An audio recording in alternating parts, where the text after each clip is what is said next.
A paz do Senhor a todos. Este é o 11º vídeo da série Mulheres da Bíblia. Hoje falaremos a respeito de 5 mulheres, as filhas de Zelofeade, conhecidas como as filhas da herança. O texto base está escrito no capítulo 27 do livro de Números. Os nomes das 5 filhas de Zelofeade são Macla, Noa, Hogla, Milca e Tirza. O significado dos seus nomes são de muita importância para o desenrolar dessa história e falaremos adiante. Depois de 40 anos de peregrinação no deserto, Moisés chega com o povo nas campinas de Moabe, diante do Jordão, em frente a Jericó, e ali fazem o último acampamento. E já estando bem próximo à conquista de Canaã, Deus fala com Moisés e Eleazar, filho de Arão, que fizessem um recenseamento dos filhos de Israel. Eles deveriam contar todos os homens da idade de 20 anos para cima, segundo as casas dos seus pais, homens que tivessem em idade de irem para o exército. Terminada a contagem, entre eles não havia nenhum dos que foram contados por Moisés e Arão no deserto do Sinai, no começo da peregrinação, porque o Senhor dissera: certamente morrerão todos no deserto, por causa da dureza dos seus corações. E nenhum deles ficou, senão Josué e Calebe, os vigias fiéis, que trouxeram boas novas quando foram espiar a terra de Canaã.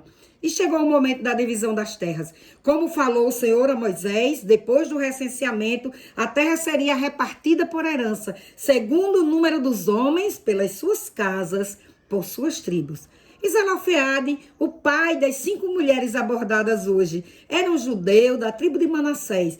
Saiu do Egito com sua esposa, caminhando para Canaã com todo aquele povo. Ainda não tinham filhos, mas durante a caminhada acontece a primeira gravidez. E Zelofeade, como todo homem hebreu, deseja em seu coração que fosse um filho homem, pois era muito importante para a perpetuação do seu nome no meio do povo de Israel. Nasce uma criança.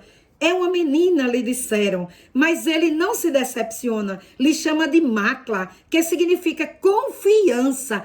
Ela é forte o suficiente para cumprir a sua missão. Ele estava dizendo à sua filha que investiria nela para que ela cumprisse todos os planos de Deus para a sua vida. Ela era confiável. Veio a segunda gravidez e desta vez, pensa ele, será o menino tão esperado. Mas ao nascer, novamente uma menina. Então, com alegria, ele a chama de Noa, que significa perseverante, aquela que ninguém pode deter. Que bela profecia ele estava impetrando na vida da sua filha ao lhe dar este nome. Então chega a terceira gravidez. Será que desta vez Jeová me dará o filho tão almejado? Mas ao nascer, mais uma menina. Então Zelofeade, cheio de amor, lhe chama Hogla, que significa decidida, a que não anda com os pés amarrados. Ele estava dizendo, esta vai longe, será muito abençoada por Deus. Mais uma gravidez, a quarta, e a ansiedade só aumenta para aquela família.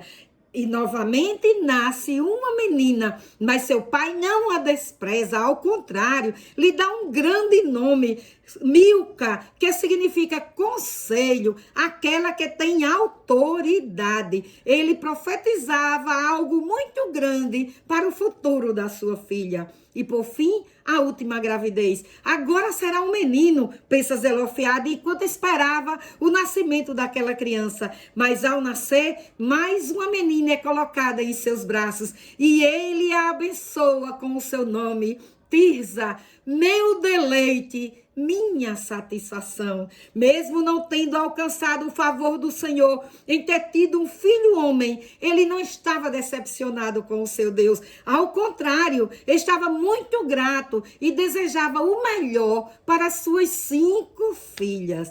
Zelofeade caminha por muitos anos no deserto com a sua família. Eu creio que enquanto caminhava, ele falava com suas filhas a respeito de Jeová e das suas promessas. E ele sempre lhes falava sobre a terra de Canaã, a terra que eles estavam indo para conquistar. E de como quando chegasse ali, sua família teria direito à sua parte na herança. Eles se instalariam e deixariam de peregrinar, receberiam sua posse naquela terra. Mas o imprevisível aconteceu para elas, pois Zelofeade morreu a caminho de Canaã, deixando-as desamparadas. Que coisa tão terrível! Elas ficaram sem direito à herança por causa da lei. Elas conheciam a lei, mas achavam injusta no caso dela e do seu pai. Agora estavam ali, em frente ao Jordão. Era chegado o momento de Moisés fazer a divisão das terras, que seria dadas por herança a todas as famílias, mas só aquelas contadas no recenseamento. E como já falei antes, só foram contados os homens acima de 20 anos. Então as filhas de Zelofeade ficaram fora da contagem, o que significava que elas estavam fora do direito à herança. Então elas se uniram para reivindicarem. Elas acreditavam que a herança do seu pai não poderia ser-lhes tomada pela lei e o nome do seu pai não poderia ser riscado da sua tribo por não ter tido filho homem. Então elas vão ao lugar do encontro, onde estavam reunidas todas as tribos e onde Moisés faria a divisão das terras e entregaria a herança de cada família dentro das suas tribos. As filhas de Zelofeade tinham uma visão ampla de todo o povo reunido às margens do Rio Jordão. Diante da tenda do encontro estavam Moisés, o sacerdote Eliezer e os príncipes de Israel, que traziam nas suas mãos os números do recenseamento de todas as tribos. Macla e suas irmãs estavam ansiosas. Elas teriam que falar diante de toda a congregação, o que não era normal e nem aceitável pelo fato de serem mulheres. Quando o censo da tribo de Manassés começou a ser lido, elas ficaram atentas. Os descendentes de cada pai, cada filho, foi citado, e a genealogia parou ao citarem o nome do seu falecido pai. Zelofeade teve apenas filhas. Prontamente, as 5 mulheres unidas caminharam em direção à tenda do encontro. Elas se colocaram no lugar certo e na hora certa. Elas estavam diante de Moisés, o líder que representava a lei e que, autorizado por Deus, estava pronto para dividir a terra prometida. Também estavam diante de Eleazar, o sacerdote filho de Arão, representante da vida espiritual daquele povo. Os príncipes do povo, que eram os conselheiros e representavam todas as tribos, também estavam ali diante delas. E toda a congregação, todo o povo que estava reunido para receber a sua herança na terra prometida. Elas se aproximaram dos líderes respeitosamente. A leitura estava silenciada. Então Macla se pronunciou. Penso que foi ela quem falou por ser a mais velha. Senhor, dirigindo-se a Moisés, nosso pai ansiava sua parte da herança, pois assim nos falava sempre, mas faleceu no deserto. Ele não fez parte da rebelião de Corá, mas morreu pelo seu próprio pecado. Ele não teve filho homens, somente filhas, como o Senhor já sabe. Não queremos que o nome dele seja apagado do nosso clã e muito menos desejamos ficar sem a herança que lhe seria por direito. Pedimos, Senhor, que nos dê a herança que pertenceria ao nosso pai, para que seu nome não se apague dentro da sua tribo. Aquela causa parecia perdida. Como mudar uma lei tão antiga? Ainda mais para beneficiar 5 mulheres. Então Moisés ouviu atentamente cada palavra. Ele ficou por um tempo parado enquanto considerava a questão, mas não pronunciou nenhuma palavra. Era uma situação inusitada. O que responder àquelas mulheres?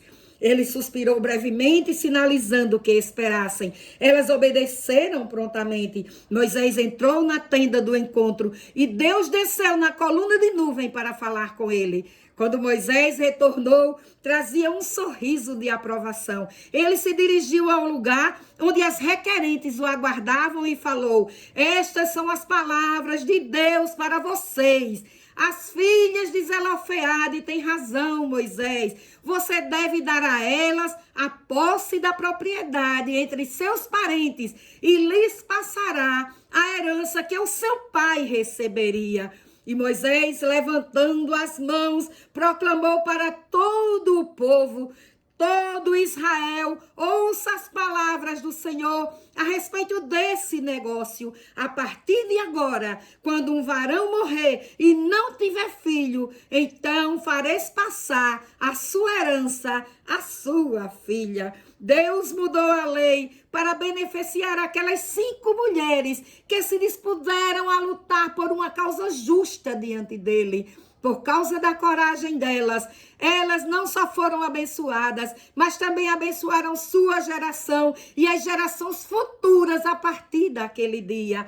Após a leitura do censo, cada tribo, a divisão das terras começou para elas. Então o povo estava atento para o sorteio da sua herança, conforme a ordem do Senhor. E os nomes das filhas de Zelofeade foram inscritos para receberem sua parte da herança. O que aprendemos com estas mulheres valorosas?